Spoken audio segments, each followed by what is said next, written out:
Hello everyone, it's the clown decade still, and I cannot quite believe the things that I have been seeing just over the past week that make me realise that my estimations for clown decade were clearly too high. I was expecting far too much from this Labour government. Honestly, I want everyone to know at the start of this video, every single article that I am reading from comes from the past 2 days. This is how rapid fire poor choices from the Starmer government have been. So first things first, according to polls this is actually popular, but from everyone I've talked to, even those who voted Labour, they do not like this, so I have no idea where the numbers are coming from.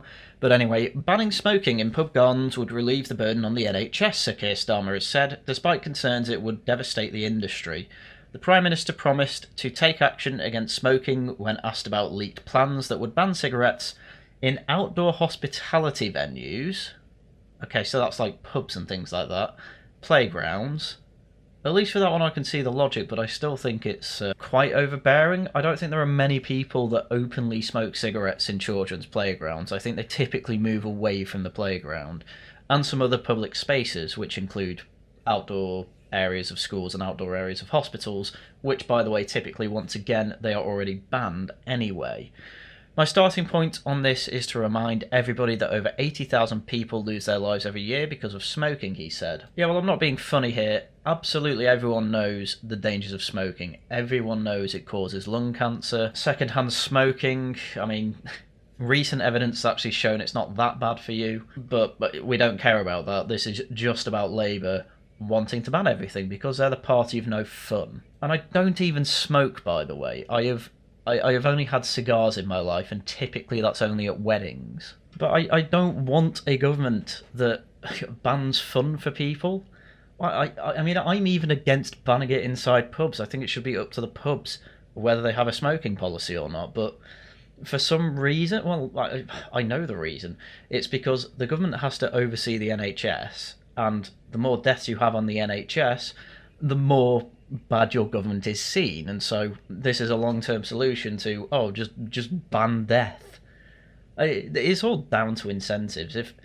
If our NHS wasn't an NHS and was close to the European model, there'd be less incentive for governments to be overbearing when it comes to smokers like this. But, I mean, the thing is, when we carry on reading, Starmer said he wanted to move to a preventative model on health and fixing the NHS, and it meant taking action in relation to preventable deaths. The ban is likely to be included in the Tobacco and Vapes Bill, which also aims designed to prevent anyone born after 2008 from ever buying a cigarette. What a terrible sentence. But yeah, this is the thing. The Tories were already doing ridiculous things when it came to smoking. It is already something like 5 times more expensive to buy cigarettes than it was 50 years ago because of the amount of tax and minimum pricing put on it. Cigarettes have to be put in, behind a cabinet. You can't look at cigarettes on a shelf because, people might want to smoke. The packages need to be this standard grey colour with, rotting teeth and people missing eyes on the cover to scare people off smoking. If all of that still didn't work, they have to move directly to what they wanted to do anyway, which is just to ban everyone from doing it. Again, why do they want to do it? Because the NHS is our god. The plans are based on an official review 2 years ago which said the government should aim to denormalise smoking rather than just preventing passive smoking, with the aim of halving smoking rates by the end of the decade. Most voters backed the outdoor smoking ban, with YouGov finding... it's YouGov, right, that explains where the poll came from.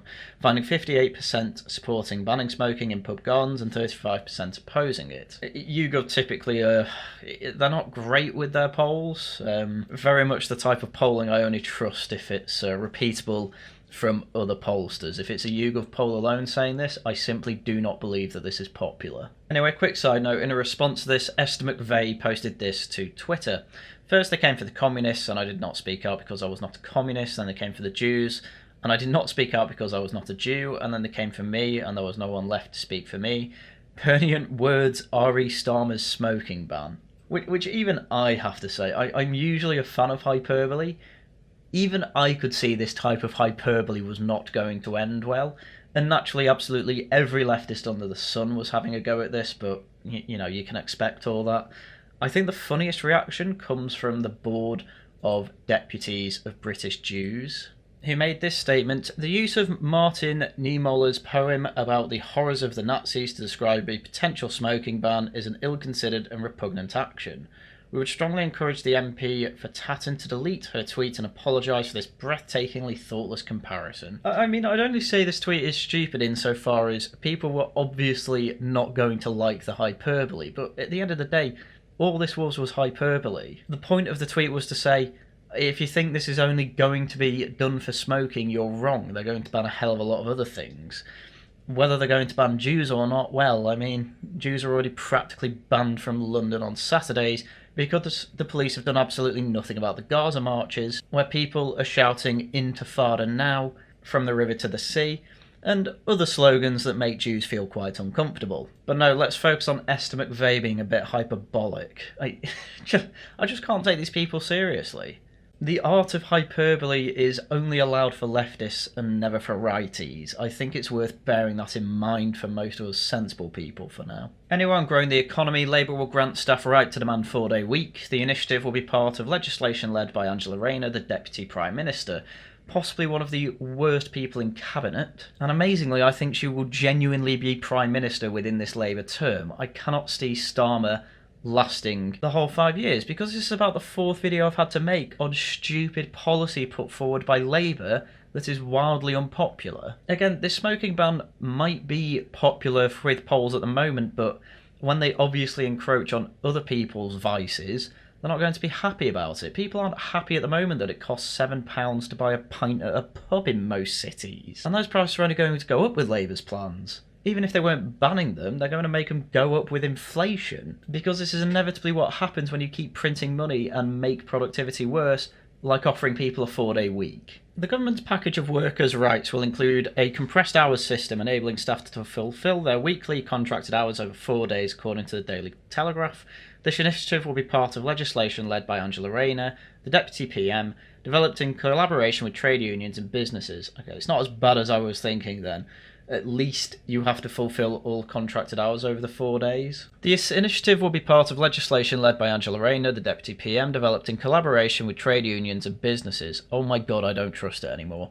Employers have the legal right to request flexible hours, which can include part-time working, flexible start and finish times, or working from home, but companies do not have to agree.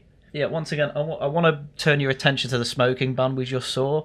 Originally it was just a case of, we're going to do the soft touch, we're not going to make people stop smoking, and then literally everyone supports stopping everyone born after 2008 from buying a cigarette. I mean, the amount of proxy buying of cigarettes in 2050, when these people are in their 50s, is just absurd. I'm not being funny, but when it comes to that time, when these people are at that age, I can imagine that they'll be in Parliament actually trying to overturn this law because they think it's ridiculous. Unless I am far, far too optimistic about human nature. The balance of power will shift, requiring companies legally to offer flexible working from the first day of employment unless it's not reasonably feasible. This change will give workers far more leverage to request a 4-day working week. The Tories said that this approach could undermine Labour's commitment to growth and leave businesses petrified. Yeah, because while it's optional for now, it's not going to be optional forever, because bear in mind, Labour are still a socialist government. Socialists typically don't have a soft touch on things like this. Kevin Hullenrigg, the Shadow Business Secretary, said, "I've literally never heard of that MP before. Despite warning after warning from the industry, Angela Rayner is pressing ahead with her French-style union laws that will make doing business more expensive in the UK. Labour must listen to businesses who are petrified about day one employment rights and bringing in the 4-day week through the back door." And yeah, that's another point. A lot of workers' rights in the UK, like you can't be fired for no reason when you're out of probation, which is, not even out of probation. I think it's in the first 2 years of employment, you can be dismissed for any reason. Might be 1 year, I'm not sure. Point is that Labour are trying to make it so it's illegal to dismiss you for any reason from day one of employment, which, that definitely gives workers too much in terms of the deal between employer and employee. You can basically get a job and from day one basically not work, and it's basically impossible to fire you, because from people I know who are in the hiring and firing areas of their work, effectively to fire someone after they've been there for a few years it takes about a year's worth of evidence that you have done everything you can to make them do the work they need to do before you can actually fire them and stay safe from court. So, yeah, not a good idea. Critics say that flexible working would lead to reduced productivity. A Labour insider said the Conservatives promised in 2019 to make flexible working the default. They said, "We'll build on the existing legislation to ensure flexibility is a genuine default, except where it is not reasonably feasible for employers to agree." Well, they will all make an excuse. Well, not all of them. Most of them will make an excuse that it's not feasible. And to be honest with you, with most jobs I've had, though I'm in the software sector, a lot of employers are already quite flexible. As long as I'm contactable during the hours, they're usually okay. If I let them know, say, oh, I've got a hospital appointment or something, and I'll work later though to make up for the time, they're fine with that. Absolutely fine, as long as they know in advance. But yeah, in this case, I can't see them only leaving it at a soft touch of, oh, you don't have to agree to it, but it would be good. No, this is obviously going to lead to laws, and as literally everyone in the industry says, that's just unreasonable. There's a reason that there are work schedules, and there's a reason the 5-day week is still going strong. It's, because it works really well. But once again, this is Labour just taking something that the Tories have said, but they were going to implement slowly, and implementing it far quicker. Again, I'm just at a point where I'm not going to trust the Tories again unless they explicitly go against the wets and remove them all. I think my bar for trusting the Tories again is when they say they will rescind gay marriage. I think that is the line where I believe they will actually go back to being proper conservatives, quote unquote. Anyway, next up, biggest private girls' school trust to raise fees by 12%. The Girls' Day School Trust is one of the first to make clear the effect of VAT being introduced, and have given parents extra time to withdraw children. So that thing that absolutely everyone on the left said wouldn't happen is happening. Or if they admitted that it would happen, they said, oh, well, everyone's rich here, so therefore there's no problem with putting in this 20% VAT on private schools. Again, literally no other country anywhere in Europe or the Western world puts VAT or any sort of taxation on education. We are one of the first ones to do it and imply it's going to be a long-term solution. That's not actually technically true. The Greeks tried to do it, and they only managed to do it for a few months because it completely screwed up the education system. As I say, exactly what's happening here. People leave private schools to put them into state schools. State schools get overwhelmed. It ends up costing a hell of a lot more than they actually get in revenue. They have to put it back to the way it was. But then damage has already been done, because some schools are already closing down because of this. They don't just come back up because you change the tax rule again. They can't trust you. You flip-flop too much. Who knows what's going to happen next? And millionaires have already left the country as well, so the ones that could actually easily afford it, they've already gone. It's middle-class people that are sacrificing holidays that are putting their kids in school like this. The Girls' Day School Trust, which represents 23 private schools in England, said it would absorb the remaining 8% of the 20% VAT by raising school fees by 12%. It has given families extra time to give notice if their children will be leaving the school in light of the fee rise. GDST members include Wimbledon High School and Blackheath High School in London, Shrewsbury High School and Newcastle High School for Girls, which charge up to £25,000 a year for day pupils, a 12% increase in the average national annual fees for a day school of £18,064 would bring them to £20,232. I mean, scraping together an extra £2,200 a year to send your child to school, yeah, that is quite an ask. Most schools are likely to increase fees again in the autumn. Last year, annual fees rose by an average of 8%. Mainly, I imagine, due to inflation. Labour believes that its introduction of VAT will raise £1.6 billion, but again, these schools are saying, we're giving you extra time to withdraw. So this assumption of the £1.6 billion is assuming that all these kids are still going to be in the private schools. And some private schools have already closed down as well, by the way. There's no way they're making £1.6 billion off this. And even if it was, that's a tenth of the NHS budget. That's That's what, a month and a half, something like that, of NHS spending? Labour are basically in denial about the way that they can handle public finances, and this is just going to make things so much worse. Because, okay, you get the 1.6 billion, but then, as I say, all these kids being withdrawn from private schools, they got to go to the state school. How much of that 1.6 million is going to be spent on them? I would not be shocked if it's something like 80% of it. So, well done. You got a few hundred million out of this. And now everyone hates you. The only people that like this VAT idea are idiot 20-something communists. That's it. That's like 0.1% of the population. It's nobody. And yet Labour are doing this because they are ideologically socialist. It is said some of this will be used to hire an extra 6,500 teachers for state schools. It had been thought that the VAT rise would take effect in September 2025, but it is now being introduced in January. I mean, that as well is just nuts. In a letter sent to families this week, GDST said, since the government's announcement at the end of July, we have worked at pace to deliver on our commitment to reduce appreciably the overall financial impact of these tax changes on your fees. Following a detailed review of our costs and approval from trustees, we are now in a position to confirm that fees, inclusive of VAT, will raise by 12% from January 2025. I mean, to be honest, it's pretty good on the school to manage to cut 8% of the burden from parents. That's actually pretty admirable. We have managed to mitigate the full financial impact of the 20% VAT and the removal of business rates relief by using the opportunities that our size and scale provide, and by passing on any benefit we may receive should we be able to reclaim VAT on other aspects of our running costs.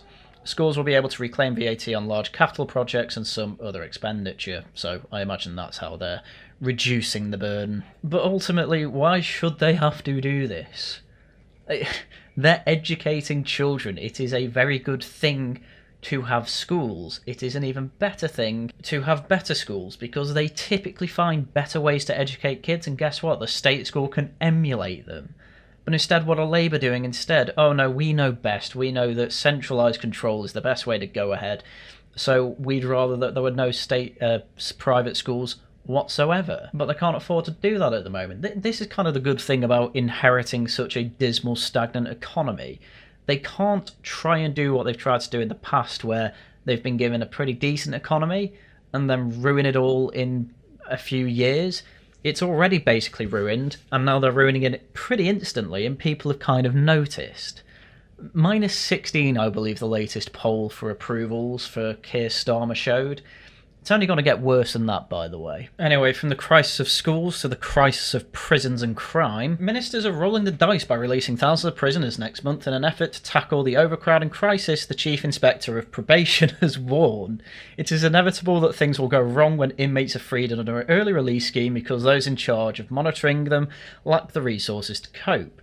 Martin Jones accepted there was no risk-free option available, but said the move will put extra strain on probation services. In an interview with The Times, he warned that overcrowding crisis in prisons was likely to be followed by a similar crisis in probation unless there were significant changes. From September 10, thousands of prisoners will be automatically released after serving only 40% of their sentences rather than that's the halfway point. I mean, even then, hearing that, why are prisoners only serving half their sentence? They have been given a sentence, they should do the full sentence. I mean, obviously, releasing for good behaviour, I think, is a fine thing to do, but they should still be serving at least 60% of it in that case. The measure known as Standard Determinate Sentences 40 was announced by Shabana Mahmood, the Justice Secretary, last month to deal with a crisis in prisons that escalated this week when a number of spare cells dipped below 100 for the first time. Honestly, if we had a real government, they'd just double up cells until they built new prisons, but we don't have a real one. We have one that is effectively pro-crime, and I do mean that. Labour Axe's shoplifting scheme that made offenders do unpaid work. Immediate Justice scheme punished low-level offenders by forcing them to carry out tasks such as cleaning up graffiti, weeding and working in charity shops. So even punishment for low-level crime is now being undone. I don't know what the alternative plan is here. Yvette Cooper, the Home Secretary, pulled the plug on funding for Swift Justice scheme after concluding it did not offer value for money. The Home Office blamed the poor state of public finances for the decision. Okay, I'm not exactly sure how much it costs to get teenagers to clean up graffiti, but apparently it's too much for the government. However, policing leaders said the move was short-sighted and that the immediate justice scheme offered police a swift and effective new way of punishing low-level offending at a time when the rest of the criminal justice system was facing major backlogs. News of the scheme's cancellation comes after the analysis by the Times revealed that enforcement of the laws on shoplifting by the police and prosecutors had almost completely collapsed during the past decade, or among all forms of punishment. Figures show a 98% drop in the use of fixed penalty notices. You can't even fine shoplifters, only 2% of them are being fined. An 87% fall in cautions. That's free, that doesn't even take any money. And a 60% decrease in prosecutions. This is part of the reason, by the way, why you're seeing so many videos on Twitter and TikTok of people just stealing things. This is why stores are having to up their in-store security. You know, they lock things in cabinets, like alcohol in cabinets. They put cheese in GPS-tracked plastic packaging, like hard case acrylic Tupperware or whatever. It's because it's practically legal to shop. If you get caught shoplifting, according to this, you are 60% more likely to go free than you were a decade ago. When, by the way, a decade ago, crime was dropping at such a rate that the Tories decided we should close prisons because obviously crime's never going to rise again. And now this is happening. The one form of punishment we appear to actually have for shoplifters, which is, right, you're nicked, come on, you're cleaning up this graffiti, can't even do that anymore. Again, I have no idea why fixed penalty notices aren't being put out to shoplifters. Again, that gets the government money.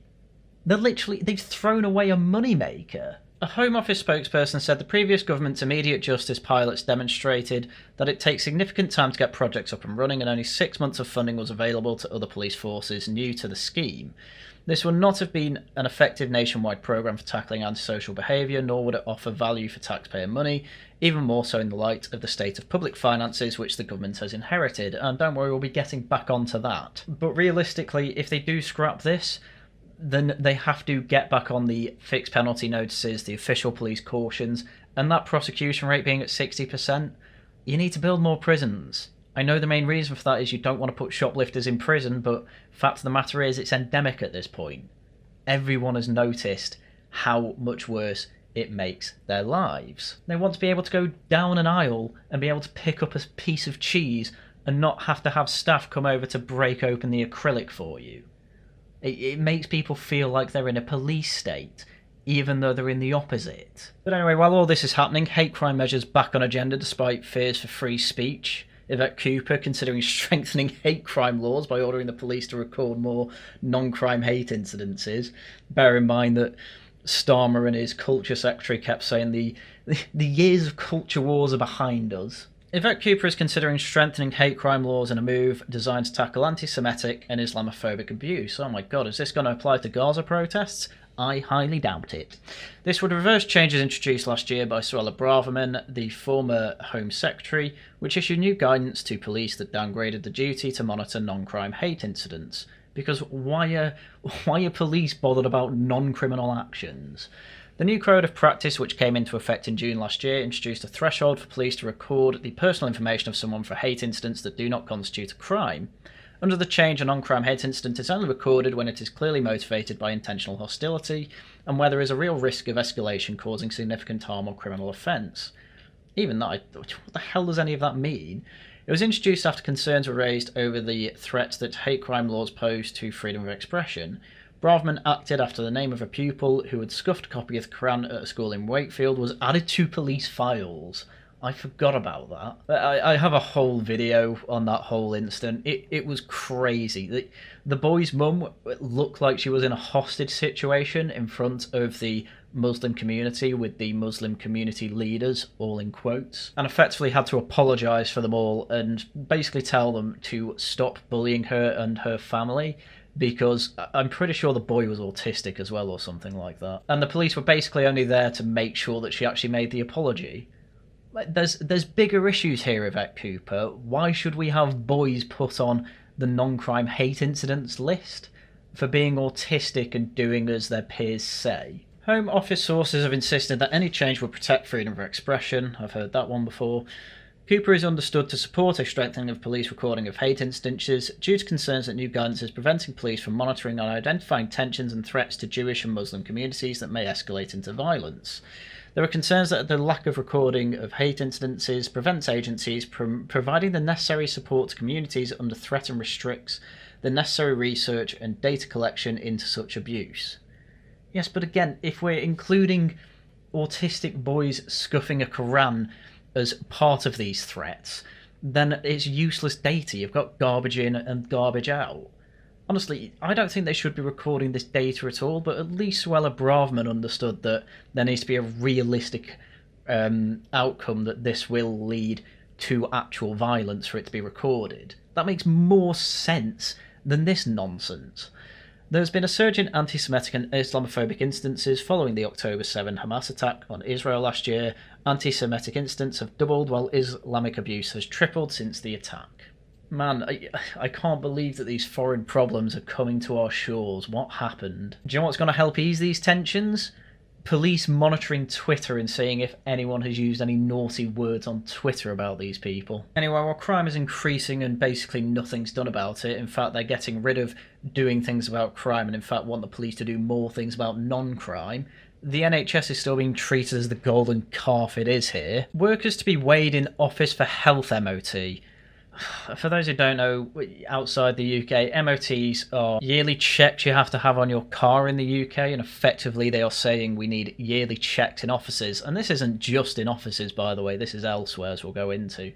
But effectively people will need yearly checks on their health to make sure that they're not fat. The NHS will go into offices, pubs and building sites. I don't know why building sites. They do manual labour, their health will be better than most others, to weigh and measure employees under a national drive to prevent heart attacks and strokes.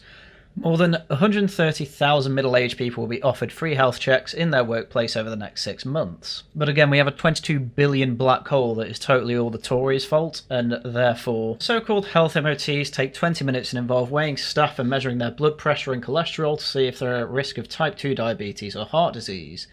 The workplace checks will offer to over 40s and targeted at male-dominated industries, a bit sexist, including factories and construction because men are more at risk from heart disease.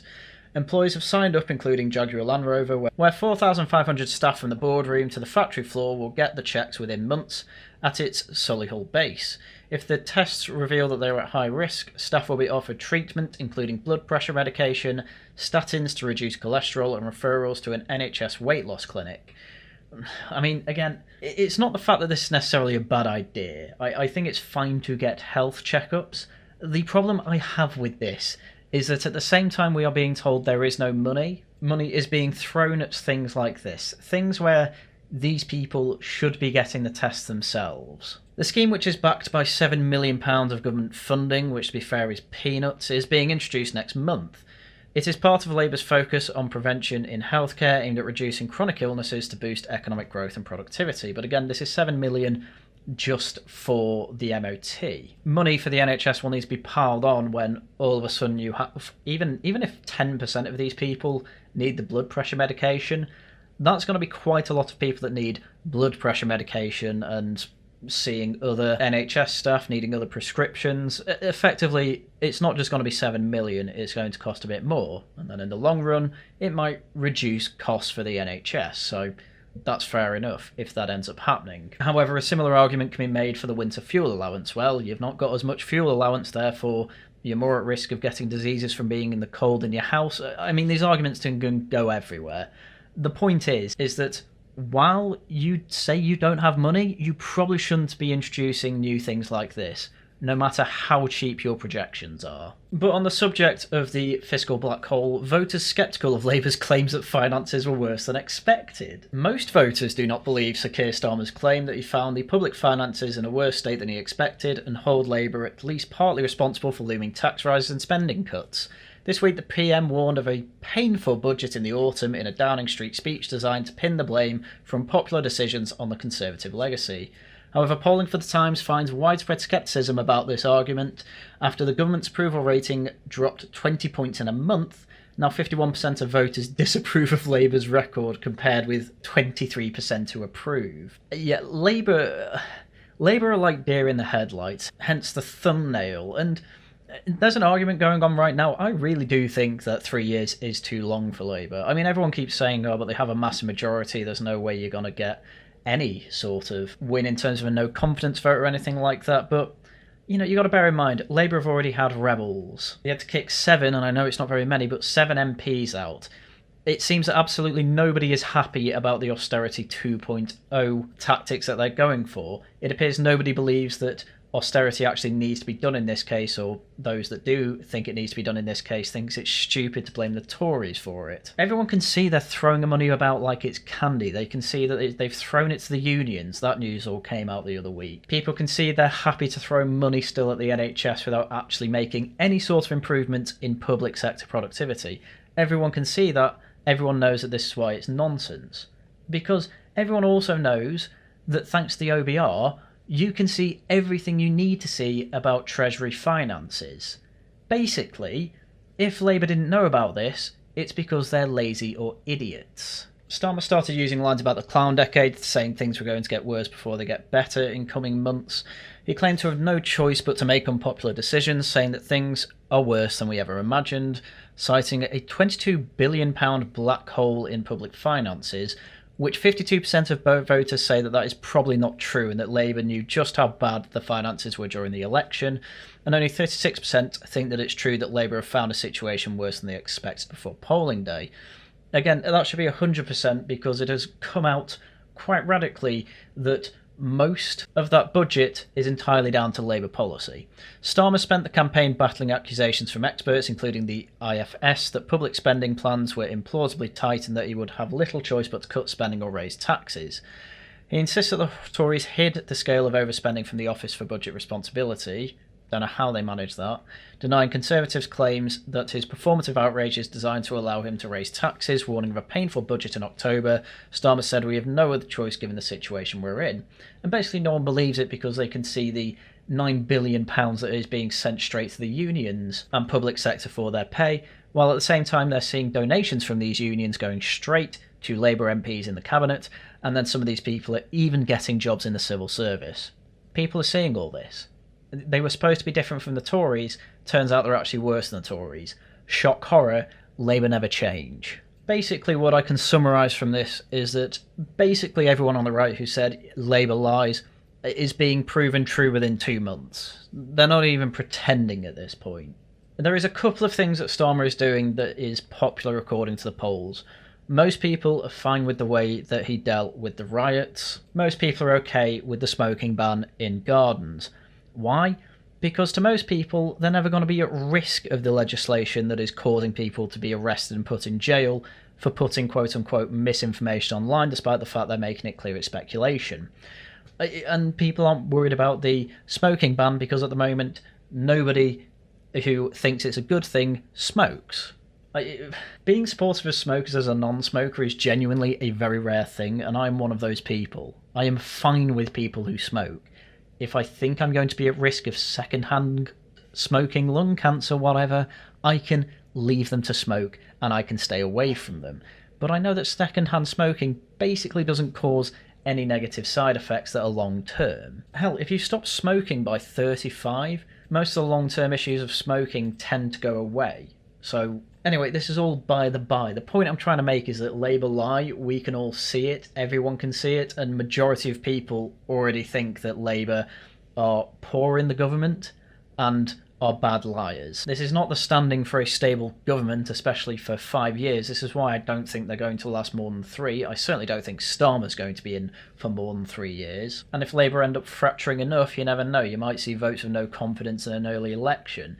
I'm still putting my optimistic hat on that, but realistically, we've probably got 5 years of this. But I reckon for most of that, you'll have a zombie government that is effectively just doing the bidding of the civil service, which, you know, at least Liz Truss is coming out and saying that that is exactly how government works anyway, so all I can really say is expect more of the same. This government is going to slowly swim left, and the civil service with it. It is probably the worst situation you can imagine, but hey, I think it's going to make for an interesting election whenever it may be, whether it's 2027, 2028, or likely 2029. Anyway, that's everything I had for you for today, so do subscribe, become a member. It is the 100th Laughing at the Guardian this evening, so do come along to the celebrations there. Tosh returns next week with a newscast, where we will be covering even more of the news, likely some of the news I've covered today as well, so if you want to come along and witness the panel for that, please do come along Tuesday 9 PM. Regional variations still TBD. Hopefully it'll return soon. Don't exactly know when, but that's all the shilling done for now. So, once again, thank you very much for watching, and until next time, goodbye.